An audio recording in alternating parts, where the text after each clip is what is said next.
Hi hello welcome back to our YouTube channel the concept coach where learning becomes understanding. మనం first పార్ట్లో markets around us అనే ఈ లెసన్లో మనం first పార్ట్లో ఏమేమి మాట్లాడుకున్నామంటే మార్కెట్ అంటే ఏంటిది అనేది కంప్లీట్ చేసుకున్నాం. అండ్ సోర్సెస్ ఆఫ్ ఇన్కమ్ గురించి మాట్లాడుకున్నాం. అండ్ అదేవిధంగా డిఫరెంట్ టైప్స్ ఆఫ్ మార్కెట్స్ గురించి అయితే మాట్లాడుకుందాం. అంటే ఈ డిఫరెంట్ టైప్స్ ఆఫ్ మార్కెట్లో మనకి ఫిజికల్ మార్కెట్స్ ఉంటాయని చెప్పాం. తర్వాత ఈ కామర్స్ మార్కెట్స్ అనేవి ఉంటాయని చెప్పాం. ఈ ఫిజికల్ మార్కెట్స్లో మళ్ళీ జియోగ్రఫికల్గా బేస్ చేసుకొని మనకి ఇప్పుడు 4 టైప్స్ ఆఫ్ మార్కెట్స్ అయితే ఉంటాయని చెప్పాం. అవి లోకల్ మార్కెట్ అండ్ అదేవిధంగా regional market, national market and international market అయితే ఉంటాయని చెప్పాం. అండ్ అదేవిధంగా మనకి ఇక్కడ నేచర్‌ని బేస్ చేసుకొని మనకి neighbourhood markets and weekly markets and అదేవిధంగా shopping malls and shopping complexes అయితే ఉంటాయని చెప్పి మాట్లాడుకున్నాం. నెక్స్ట్ మనం చూసుకుంటే ఇప్పుడు చైన్స్ ఆఫ్ మార్కెట్ గురించి అయితే మాట్లాడుకుందాం. క్లియర్‌గా వినండి. ఇక్కడ coming to chains of market ఇక్కడ ఈ ఇమేజ్ క్లియర్‌గా అర్థం చేసుకుంటే గనక ఈ ఇమేజ్‌లోనే మనకి కాన్సెప్ట్ మొత్తం వచ్చేస్తది. చూడండి. ఇక్కడ మార్కెటింగ్ ఛానెల్స్ అనేవి 4 టైప్స్‌గా ఉంటాయనమాట. ఫస్ట్ డైరెక్ట్ ఛానెల్‌లో ఏముంటదంటే ప్రొడ్యూసర్ నుంచి డైరెక్ట్‌గా కన్జ్యూమర్స్‌కి మిడిల్‌లో ఏ మిడిల్ మ్యాన్ ఉండరు. అంటే ఏ ఏజెంట్ ఉండకుండా మనకి ప్రొడ్యూసర్స్ ఏవైతే ప్రొడ్యూస్ చేస్తారో ఇప్పుడు ఫార్మర్స్ ఒక పంటను పండించారనుకుందాం. అవి ఎవరికీ అమ్మకుండా డైరెక్ట్‌గా కస్టమర్స్‌కే అమ్మేస్తే ఇప్పుడు దాన్ని మనం ప్రొడ్యూసర్ టు కన్జ్యూమర్ రిలేషన్‌షిప్స్ అంటాం. దీంట్లో మనకి క్వాలిటీ అనేది బాగా ఉంటది. అంతే గదా! క్వాలిటీ బాగా ఉంటది. అండ్ మనకి ఇక్కడ చూసుకుంటే ఇక్కడ ప్రొడ్యూసర్ ఎవరైతే ఉంటారో వాళ్ళు బెనిఫిట్ అవుతారు. అండ్ అదే విధంగా కన్జ్యూమర్స్ గూడా బెనిఫిట్ అవుతారు. ఎందుకంటే ఏజెంట్స్ లేకుంటే మిడిల్ మన్స్ ఎవరైతే ఉంటారో వాళ్ళందరూ ఇక్కడ లేకపోవడం వల్ల మనీ డిఫరెన్సెస్ అనేవి రావన్నమాట. తక్కువ ఖర్చుకే తక్కువ ఖర్చుకి కన్జ్యూమర్స్ కొనేసుకుంటారు. తక్కువ ప్రైస్‌కి కన్జ్యూమర్స్ కొనుక్కుంటారు. ప్రొడ్యూసర్‌కి గూడా బెనిఫిట్ అండ్ కన్జ్యూమర్స్‌కి కూడా బెనిఫిట్స్ అనమాట. ఈ డైరెక్ట్ ఛానెల్‌లో. నెక్స్ట్ ఇమ్మీడియేట్ ఛానెల్ ఏమంటే రిటైల్ ఛానెల్. ఈ రిటైల్ ఛానెల్ ఏమంటే ఈ ప్రొడ్యూసర్ నుంచి డైరెక్ట్‌గా రిటైలర్ చిన్న చిన్న షాప్స్, చిన్న చిన్న బండ్లు గాని, బల్లలో అమ్ముకునే వాళ్ళు గాని, లేకుంటే షాప్స్‌లో అమ్ముకునే వాళ్ళు గాని, ఆ ప్రొడ్యూసర్ నుంచి తక్కువ రేట్‌కి కొనుక్కొనొస్తారు. తర్వాత కొంచెం రేట్ పెంచేస్తే మనకి కన్జ్యూమర్స్‌కి అయితే వీళ్ళు అమ్మడం అయితే జరుగుతుంది. కంపేర్ టు డైరెక్ట్ ఛానల్ ఇక్కడ కొంచెం ప్రైజెస్ అనేవి ఇంక్రీజ్ అవుతాయి. నెక్స్ట్ మనం కమింగ్ టు హోల్‌సేల్ ఛానల్స్. ఈ హోల్‌సేల్ ఛానల్స్ అనేవి ఎక్కువ మార్కెటింగ్ జరిగేది ఈ ఛానల్‌తోనే. హోల్‌సేల్ ఛానల్‌తోనే అనమాట. ఇక్కడ హోల్‌సేల్ ఛానల్స్ అంటే ఏమంటే ఇప్పుడు ఒకవేళ ఫ్రూట్స్ షాప్ ఉందనుకుందాం. అక్కడ మామిడి పళ్ళనేవి ఒక జిల్లా నుంచి తెచ్చుకుంటాడు ఈ హోల్‌సేలర్. నెక్స్ట్ మనకి గ్రేప్స్ అనేవి ఇంకో జిల్లా నుంచి తెచ్చుకుంటాడు. బనానాస్, దానిమ్మ ఇట్లా వేరే వేరే డిఫరెంట్ ఫ్రూట్స్ అనేవి డిఫరెంట్ ఏరియాస్ నుంచి తెచ్చుకొని ఆయన ఒక గోడౌన్‌లో స్టాక్ పెట్టుకుంటాడు. తర్వాత ఈ రిటైలర్స్ ఎవరైతే ఉంటారో వాళ్ళు ప్రొడ్యూసర్స్ దగ్గరికెళ్ళకుండా ఈ హోల్‌సేలర్ దగ్గరికెళ్ళి కొంచెం డిఫరెంట్ అమౌంట్స్‌లో కొనుక్కుంటారనమాట. ఈయన హోల్‌సేలర్ దగ్గర బల్కీ అమౌంట్ అయితే ఉంటదనమాట చాలా. ఈ బల్కీ అమౌంట్ నుంచి చిన్న చిన్న పార్ట్స్‌గా కొంచెం అమౌంట్‌గా ఈ రిటైలర్స్‌కైతే అమ్మేస్తారు. ఈ రిటైలర్స్ మళ్ళీ కొనుక్కొని మనకి కన్జ్యూమర్స్ ఎవరైతే ఉంటారో వాళ్ళకైతే అమ్ముకోవడం అయితే జరుగుతుంది. This is called wholesale channel అనమాట. నెక్స్ట్ మనకి కమింగ్ టు ఏజెంట్ ఛానల్. ఇక్కడ మనకి ఏజెంట్ ఛానల్ ఏందంటే ఈ ప్రొడ్యూసర్స్ హోల్‌సేలర్‌తో కాకుండా ఏదైనా ఇప్పుడు వేరే ఏజెంట్స్‌ని పెట్టుకుంటారనమాట.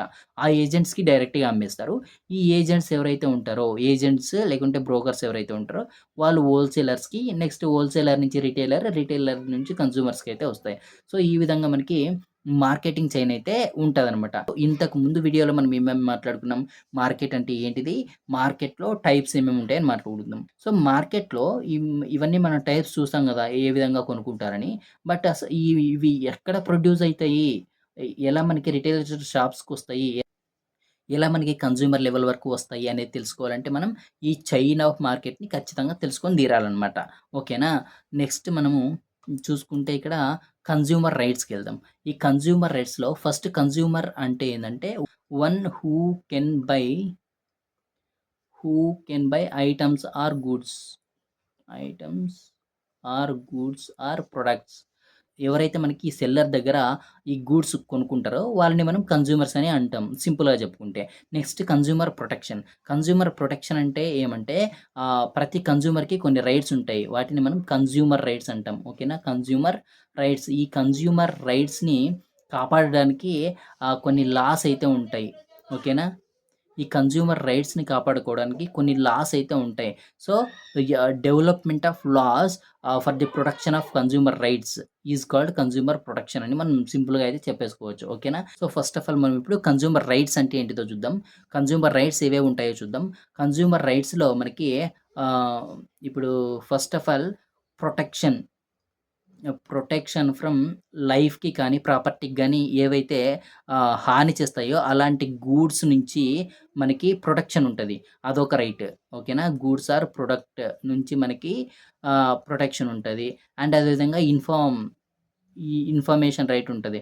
ఇన్ఫర్మేషన్ రైట్ అంటే ఏందంటే ఎవరైనా మనకి ఒక ప్రొడక్ట్ అమ్ముతున్నారంటే, ఆ ప్రొడక్ట్ యొక్క క్వాలిటీని కానీ, క్వాంటిటీని కానీ అండ్ అదే విధంగా మనకి ప్రైజ్‌ని కానీ, స్టాండర్డ్ కానీ,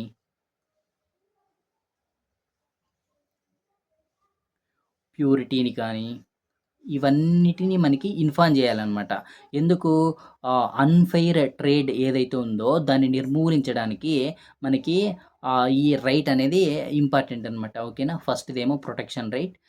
సెకండ్‌దేమో మనకి information right. So, third consumer right ఏమంటే చాయిస్ అనమాట. వేరెవర్ మనకి ఛాన్స్ ఉంటదో అక్కడ మనకి వెరైటీ ఆఫ్ గూడ్స్‌ని చూజ్ చేసుకోవడానికి మన హక్కు. నెక్స్ట్ ఫోర్త్ ఏమంటే రిడ్రెసల్ అనమాట. రిడ్రెసల్ అంటే ఒకవేళ నిజంగా ఇప్పుడు అన్‌ఫెయిర్ ట్రేడ్ జరిగిందనుకోండి. ఆ అన్‌ఫెయిర్ ట్రేడ్ జరిగిన తర్వాత కన్జ్యూమర్ ఈ కోర్ట్స్‌కెళ్ళి వాళ్ళు పరిహారంనైతే తీసుకొని రావడం అయితే జరుగుతుందనమాట. సో, ఈ రిడ్రెసల్ మెకానిజం అనేది కూడా కన్జ్యూమర్ రైట్స్‌లో భాగం. ఓకేనా? నెక్స్ట్ అవేర్‌నెస్ కన్జ్యూమర్ రైట్స్ గురించి అవేర్‌నెస్ అనేది కూడా రైట్ టు అవేర్‌నెస్ అనమాట. ఇవన్నీ మనకి కన్జ్యూమర్ రైట్స్. నెక్స్ట్ మనం కన్జ్యూమర్ ప్రొటెక్షన్ యాక్ట్ గురించి తెలుసుకుందాం. ఇప్పుడు మనం consumer protection act, consumer protection act 2019 గురించి అయితే మాట్లాడుకోవడం అయితే జరుగుతుంది. సో, ఈ కన్జ్యూమర్ ప్రొటెక్షన్ యాక్ట్ 2009 వచ్చేసి మనకి ఆగస్ట్ 9లో ఆగస్ట్ 9, 2009లో గవర్నమెంట్ అప్రూవల్ అయితే తీసుకోవడం అయితే జరిగిందనమాట. గవర్నమెంట్ అప్రూవల్ అయితే ఆగస్ట్ 9, 2019 అయితే రావడం జరిగింది. ఈ యాక్ట్ ప్రకారం మనకి ఎఫెక్టివ్ అడ్మినిస్ట్రేషన్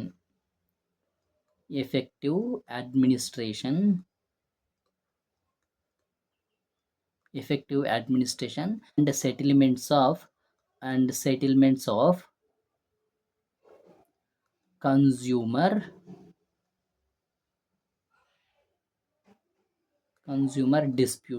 కన్జ్యూమర్ డిస్ప్యూట్స్ ఏవైతే ఉంటాయో వాటిని సెటిల్ చేయడానికి అండ్ ఎఫెక్టివ్‌గా అడ్మినిస్ట్రేషన్ చేయడానికి మనకి ఈ యాక్ట్ అయితే తీసుకురావడం జరిగింది. సో, ఈ యాక్ట్ అనేది మనం ఇంతవరకు డిస్కస్ చేసినటువంటి కన్జ్యూమర్ రైట్స్ ఏవైతే ఉన్నాయో వాటన్నిటిని ప్రొటెక్ట్ చేయడానికి ఈ యాక్ట్ అయితే ఖచ్చితంగా ఉంటుందనమాట. ఇది ఇంకా మనం డీప్‌గా డిస్కస్ చేసుకోవాలంటే ఈ కన్జ్యూమర్ ప్రొటెక్షన్ యాక్ట్ 2019 నుంచి మనకి సెంట్రల్ కన్జ్యూమర్ ప్రొటెక్షన్ అథారిటీ అనేది కూడా మనకి అమలులోకి అయితే తీసుకొని రావడం జరిగింది. Central consumer protection authority and ఇంకా చూసుకుంటే ఈ యాక్ట్ కంటే ముందు మనకి ఈ కన్జ్యూమర్ ప్రొటెక్షన్ యాక్ట్ 1986 కూడా ఉంది. 1986లో మనకి ఈ సీసీపీఏ అనేది లేదు. సెంట్రల్ కన్జ్యూమర్ ప్రొటెక్షన్ అథారిటీ అనేది అయితే లేదు. ఇంకా మనకి ఈ యాక్ట్‌లో తీసుకుంటే ఈ కన్జ్యూమర్ అనే వాళ్ళని వైడ్‌గా డిఫైన్ చేయడం అయితే జరిగింది. ఈ కన్జ్యూమర్ అంటే ఏంటిదని వేరేగా ఇంకా ఎలాబొరేట్‌గా డిఫైన్ చేయడం అయితే జరిగింది. ఈ కన్జ్యూమర్స్ అంటే ఏంటిదంటే ఆన్‌లైన్‌లో ట్రాన్సాక్షన్ చేసినా, ఆఫ్‌లైన్‌లో ట్రాన్సాక్షన్ చేసినా, డైరెక్ట్ సెల్లింగ్ కానీ, ఈ-కామర్స్ అంటే ఆఫ్‌లైన్ అంటే ఇంకా ఆన్‌లైన్ అంటే ఈ-కామర్స్ అనమాట. డైరెక్ట్ సెల్లింగ్ గానీ, మల్టీ లెవెల్ మార్కెటింగ్ కానీ, టెలి షాపింగ్ కానీ, అదర్ ఎనీ ఎలక్ట్రానిక్ మీన్స్ కానీ వీటన్నిటి ద్వారా ఎవరైతే గూడ్స్‌ని కొంటారో వాళ్ళందరినీ కూడా కన్జ్యూమర్ అని పిలవవచ్చనేసి మనకి ఈ యాక్ట్ అయితే చెప్పడం జరిగింది. ఇంకా డీప్‌గా చెప్పుకోవచ్చు ఈ యాక్ట్ గురించి. బట్ మనకైతే ఇక్కడి వరకు చాలు. నెక్స్ట్ మనం ఫ్యూచర్‌లో అయితే మనకి ఈ కన్జ్యూమర్ ప్రొటెక్షన్ యాక్ట్ 1986కి అండ్ కన్జ్యూమర్ ప్రొటెక్షన్ యాక్ట్ 2019కి డిఫరెన్స్ ఏంటిది? ఆ కన్జ్యూమర్ ప్రొటెక్షన్ యాక్ట్ 1986 ద్వారా నేషనల్ కన్జ్యూమర్ డిస్ప్యూట్ రిట్రెసల్ కమిషన్‌ని కూడా మనకి ఎస్టాబ్లిష్ చేయడం జరిగింది. ఇవన్నీ మనం ఫ్యూచర్ క్లాస్‌లో అయితే ఖచ్చితంగా డిస్కస్ చేసుకుంటాం. మీరు చేయవలసిందల్లా ఏమంటే మన జర్నీని ఫాలో అవుతూ ఉండండి. మనం ప్రతి విషయం అయితే ఖచ్చితంగా డీప్‌గా అయితే నేర్చుకోవడం అయితే జరుగుతుంది. ఈ వీడియో మీకు అర్థమైందనుకుంటున్నాను. అర్థం కాకపోతే ఖచ్చితంగా కామెంట్ చేయండి. నేను ప్రతి కామెంట్‌కి రిప్లై ఇస్తాను. ఈ వీడియో నచ్చితే ఖచ్చితంగా లైక్ చేసి షేర్ చేయండి. Thank you all. మీ పవన్ కుమార్.